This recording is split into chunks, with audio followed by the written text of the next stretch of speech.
கம்பட்டி வந்தாச்சு. போங்க வரையில் கும்பிட்டுக்கலாம்.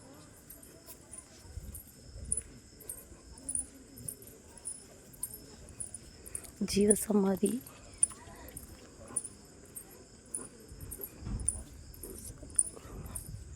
ஜீவசமாதி பார்க்க போகிறோம். அடுத்தது நிறைய பேர்த்துக்கு இங்கே இருக்கிற இடம் மட்டும்தான் தெரியும். அந்த சிலை வந்து நிறைய பேர்த்துக்கு தெரியாது.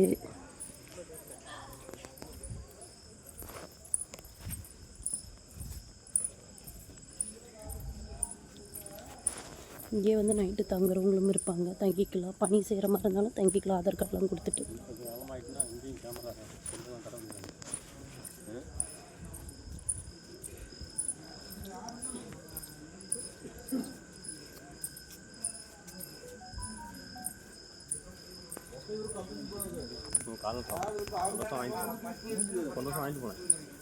மாடு கண்டு சகலம்